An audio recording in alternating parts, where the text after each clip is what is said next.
majina naitwa Pasco Yohana Haonga. Nilikuwa mbunge wa jimbo la Mbozi mwaka 2015 hadi mwaka 2020. Na mwaka 2020 niligombea ubunge tena jimbo la Mbozi. Wananchi wakanipa kura nyingi. Wananchi kwa kweli waliniunga mkono sana kuliko mwaka 2015. Lakini sikutangazwa kwa sababu hali ya kisiasa mwaka 2020 kama ambavyo Watanzania wengi wanajua ni kwamba hapakuwa na uchaguzi bali palikuwa na uchafuzi. Kwa hiyo ingekuwa sio uchafuzi wa mwaka 2020 hadi sasa ningeendelea kuwa mbunge wa jimbo la Mbozi. Chama chetu, Chama cha Demokrasia na Maendeleo Chadema, hivi siku za hivi karibuni kimetangaza kampeni au kauli mbiu ya no reform no election. Kauli mbinu hii ya no reform no election maana yake ni kwamba bila kubadilisha sheria za uchaguzi hakutakuwa na uchaguzi. Bila kubadilisha sheria mbalimbali za uchaguzi hakutakuwa na uchaguzi. Na jambo hili la kwamba hakutakuwa na uchaguzi, watu wengine wanadhani kwamba labda ni jambo la utani au ni swala la utani. Sio swala la utani. Ni swala ambalo ni serious kweli kweli. Ni jambo ambalo kwa kweli chama kinachoongozwa na mwenyekiti wetu kamanda mpambanaji mpiganaji Tundu Antipas Lissu na makamu wake John Heche kwa kweli wako serious kutuongoza katika agenda hiyo ili tuweze kupata mabadiliko tuweze kufanya mabadiliko katika sheria mbalimbali za uchaguzi kwenye nchi hii. Leo kwa nini tumefikia hatua hiyo ya kwamba bila kubadilisha sheria za uchaguzi hapatafanyika uchaguzi? Na tunasema hapatafanyika uchaguzi sio kwamba Chadema tutakimbia au Chadema tutasusa, hapana. Hatukimbii wala hatususi. Swala ni kwamba hata Chama cha Mapinduzi wenyewe hawatafanya uchaguzi. Wala ACT hawatafanya uchaguzi. Wala NCCR hawatashiriki uchaguzi. Hapata kuwa na uchaguzi kwa sababu tutahamasisha nguvu ya umma kuhakikisha kwamba tunapinga uchaguzi usifanyike. Tutaongozwa na nchi kupinga uchaguzi usifanyike kwa sababu tumeshajeruhiwa sana. Tumeshafanyiwa unyama wa kutosha. Tumeshaonewa mno. Mwaka 2019 mathalan uchaguzi wa serikali za mitaa, kilichotokea hapakuwa na uchaguzi, palikuwa na uchafuzi. Ni kwamba wagombea wa upinzani wakiwepo wa Chadema na vyama vingine wanapoenda kuchukua fomu kwa wasimamizi wasaidizi wa uchaguzi walikuta ofisi zimefungwa. Ofisi zimefungwa, kwa hiyo hawakufanikiwa kuchukua fomu kwa ajili ya kugombea nafasi mbalimbali za vitongoji, wenye vitu wa vitongoji, wenye vitu wa vijiji, wenye vitu wa mitaa, wajumbe wa mitaa, wajumbe wa halmashauri ya kijiji. Kwa hiyo hawakufanikiwa kuchukua fomu kwa sababu ofisi zilikuwa zimefungwa. Na hiyo ilitokana na Magufuli kuwaita Rais marehemu hayati John Pombe Magufuli aliwaita watendaji karibu wa kata na mitaa Dar es Salaam Ikulu, akawaelekeza namna kwenda kufanya hujuma. Na ndio maana mwaka 2019 hapakuwa na uchaguzi, ofisi zikawa zimefungwa na CCM wakapita bila kupingwa. Kwa hiyo hapakuwa na uchaguzi, ilikuwa ni uchafuzi. Kwa hiyo unyama huo, uonevu huo, dhuluma hiyo ilianzia mwaka 2019. Mwaka 2020 tukasimamisha wagombea nchi nzima kama Chadema na vyama vingine vikasimamisha wagombea maeneo mbalimbali, lakini Chadema tulisimamisha karibu nchi nzima. Tukisimamisha karibu majimbo mengi ya ubunge. Lakini pia mgombea wetu Tundu Antipas Lissu ndo akawa mgombea wa Chama cha Demokrasia na Maendeleo Chadema. Sasa kilichotokea mwaka 2020 pakatokea uchafuzi mwingine. Ule uchafuzi, majimbo mengi ambayo Chadema tungeweza kushinda, kata nyingi ambazo Chadema tungeweza kushinda, lakini pia hata urais wa Jamhuri ya Muungano wa Tanzania tungeweza kushinda Chadema, wakaamua kupora kwa mtutu wa bunduki kama kawaida yao. Wakaingiza kura feki. Kwa mfano jimbo la Mbozi, maeneo mengi, vituo vingi tulikuwa tumeshinda, wakaamua kubadilisha kula, wakampatia mgombea wa CCM. Yani kura zangu mimi ambaye nilikuwa mgombea wa Chadema akapewa mgombea wa CCM anaitwa George Mwenisongole.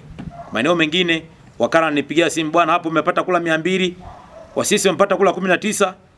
Wakati wa kubandika hizo kula 19 ndio wananipa mimi, wa CCM wanampa kura zangu. Lakini maeneo mengine mawakala walizuiliwa, hawakuingia vituoni. Hakuingia kabisa vituoni. Wanapokuja tunapopambana ili waingie vituoni, wanakuja kuruhusiwa kuingia vituoni, anakuta sanduku limeshajaa tayari, la kura za mbunge, kura za rais na kura za diwani. Sasa unajiuliza maswali. Mtu amezuiliwa nusu saa au lisali moja kuingia kituo cha kupigia kura. Kama wakala, tunapopambana na kuja kuingia, ndani ya nusu saa hiyo, ndani ya saa moja, anakuta sanduku limeshajaa. Hizo kura zimetoka wapi? Kwa kulikuwa na kura fake nyingi sana. Kwa hiyo dhambi hiyo, baada Magufuli kufariki, baada Rais Magufuli kufariki, tulidhani kwamba labda swala la kupita bila kupingwa au onevu ule au dhuluma ile ndio imeishia pale, na Mama Samia, Rais Samia akasema kuwe na maridhiano, na wakaahidi kupitia maridhiano kwamba yale mambo hatajitokeza tena kama ilivyokuwa mara ya kwanza. Tujenge Tanzania mpya, kuwe na maridhiano. Kwa kweli watu wengi wakadhani kwamba angalau labda hali ingeweza kuwa sawa. Sasa kilichotokea mwaka jana, mwaka 2024, kimekuwa ni kitu kibaya sana. Kwa kweli Rais Samia, kama alivyoongea Lissu, Rais Samia ni Magufuli wa kike. Rais Samia kabisa ni Magufuli. Tofauti ya Samia na Magufuli ni jinsia tu, hamna kitu kingine. Lakini kilichofanyika kipindi cha Magufuli ndio kilichofanyika kipindi cha Samia. Mathalan, jimbo la Mbozi, kuna mambo mengi yalifanyika, mambo mengi ya hovyo sana. Mambo mengi ya hovyo sana. Kwa mfano, kupitia sheria ya uchaguzi wa serikali za mitaa, walisema kwamba watendaji wa mitaa, watendaji wa vijiji, watendaji wa kata hawataruhusiwa kuingia kwenye vituo, hawataruhusiwa kuingilia zoezi la uandikishaji wa wapiga kura wala kusimamia, hawataruhusiwa. Lakini cha ajabu kilichotokea jimbo la Mbozi na maeneo mengine, maeneo mbalimbali nchini, watendaji waliingilia zoezi la uandikishaji wa wapiga kura. Jimbo la Mbozi karibu kata zote watendaji waliingilia zoezi hili la uandikishaji. Lakini pia watendaji pia walikuwa wanawazuia mawakala wetu kuchukua takwimu wakati wa kuandikisha, kuchukua takwimu ya mwisho, kwa sababu wakala anapokuwepo pale kusemea chama chake lazima achukue takwimu kwamba leo tumeandikisha watu 20 au 100, kesho nakuja tunaanza 101. Hivyo hivyo. Kwa hiyo mwisho wa siku zoezi linapofungwa tunajua watu wangapi wameandikishwa, wapiga kura wangapi wameandikishwa. Kilichotokea, mawakala wetu walizuiliwa kuchukua takwimu, jambo ambalo ni baya sana, na wale walikuwa wanazuia ni watendaji hao wa vijiji na watendaji wa kata, ndio waliingilia zoezi hili wakazuia. Lakini jambo lingine, waliongeza idadi ya majina katika vituo vya kuandikisha wapiga kura. Vituo vya kuandikisha wapiga kura waliongeza majina. Kwa mfano, jimbo la Mbozi waliongeza majina hewa kwa asilimia zaidi ya 90. Zaidi ya asilimia 90 waliongeza majina hewa jimbo la Mbozi. Kuna kitongoji kinaitwa Tazara, aliongezwa majina karibu 79. Kina kitongoji kinaitwa Shule, waliongeza majina katika vituo mbalimbali, karibu kituo kimoja waliongeza majina karibu 900, kingine karibu 69. Kwa hiyo maeneo mengi sana walikuwa wanaongeza majina hewa. Majina hewa, jambo ambalo ni baya sana. Na kuna maeneo mengine waliandikisha mpaka marehemu. Waliandikisha marehemu. Sasa kama ndugu wa marehemu walishamzika mpendwa wao, jua ndugu yetu walishafariki, wakamzika, alafu anakuja kutokea siku ya kubandika majina au kuweka orodha ya wapiga kura, wanakuta jina la marehemu lipo. Kwa mfano, kijiji cha Mahenje, kitongoji cha Asale, kuna mtu anaitwa Sambade Bukuku, naomba nikumbuke jina lake vizuri. Kuna mtu anaitwa Baraka Jackson Bukuku. Baraka Jackson Bukuku naye jina lake liliweza kuapia katika idadi ya wapiga kura wa kitongoji cha Asale, kijiji cha Mahenje, kata Mahenje, jimbo la Mbozi. Sasa huyo mtu alishazikwa siku nyingi, ashafariki. Ndugu zake walinipigia simu mimi kuniambia ndugu yetu ameonekana kwenye orodha ya wapiga kura. Kama serikali ya CCM inaweza ikaongeza orodha kaandika kisha hadi wapiga kura ambao ni marehemu, Ni jambo la hatari sana. Sasa unajiuliza huyu marehemu atafufuka kuja kupiga kura, alafu afariki tena?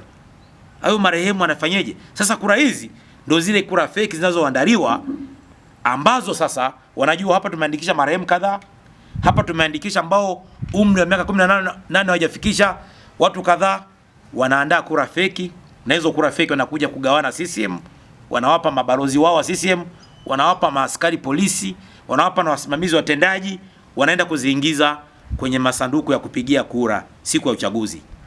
Sasa mfano hapa Mlowo tulikamata kura fake. Zilikamatwa kura fake kitongoji cha shule. Na hizo kura fake ninazo mpaka leo, hizo kura fake zilizokamatwa. Sasa tunavyotoa taarifa kwa wahusika, tunaona kabisa wale watu wakawa wanajaribu kutuzungusha kufanya nini. Lakini tumekamata kura fake. Mawakala wetu wakawa wanafukuzwa vituoni. Linakuja Land Cruiser la polisi, lakini pia na gari na masanduku ya kupigia, wameshapiga kura, wanamtoa wakala kwenye kituo, wanatoa kura zile zilizokuwa zinapigwa, wanaweka kura zao walizotoka nazo, ambazo ni kura hewa, ambazo ni kura feki. Sasa mambo haya ni mambo ambayo kwa kweli hayafai hata kidogo. Hii kampeni sijajua mnaichukulia kwa udogo kiasi gani ama kwa ukubwa kiasi gani. Ndio. Ninachojiuliza mimi ni mtafanikiwa kuzuia uchaguzi Tanzania endapo tutafika Oktoba hakuna mabadiliko mnayoyataja? Nashukuru kwa swali zuri. Tulichozungumza na ambacho tunaendelea kukizungumza kupitia mikutano ya hadhara, tunawahamasisha Watanzania, tunawaamsha Watanzania kwa pamoja tuungane kuzuia uchaguzi usifanyike endapo hapata kuwa na mabadiliko kwenye sheria za uchaguzi. Kwa hiyo jambo hilo linawezekana. Kwa nini nchi kama Kenya waliweza? Kwa nini nchi kama Zambia wameweza? Kwa nini nchi nyingine, South Africa na maeneo mengine wameweza? Wameweza kuzuia uchaguzi. Kwa maana hiyo waliweza kudai hivyo vitu, na vilidaiwa kwa maandamano, kwa kupambana. Inawezekana kuna watu kweli walipoteza hadi maisha, lakini ukweli ni kwamba hakuna mabadiliko yamekuwa mepesi bila kuwa na pressure kubwa, na bila kuungwa na nguvu ya umma, na bila kuhamasisha nguvu ya umma. Kwa hiyo tutahamasisha nguvu ya umma, na nguvu ya umma tunaamini watatuunga mkono tu. Nadhani umeona jinsi viongozi wetu wa kitaifa wanavyozunguka huko, naona watu wanavyoitikia. Swala ni kwamba Tanzania tu wavue uoga, wavae ujasiri. Hicho tu. Watanzania ni waelewa sana. Waweze kuvua uoga, kuvaa ujasiri. Inawezekana kabisa tukaingia barabarani, tukazuia uchaguzi mpaka pale sheria zitakapobadilishwa. Watuunge mkono ili mwisho wa siku tupate viongozi wazuri kabisa, na Tanzania iweze kuwa sehemu salama ya kuishi.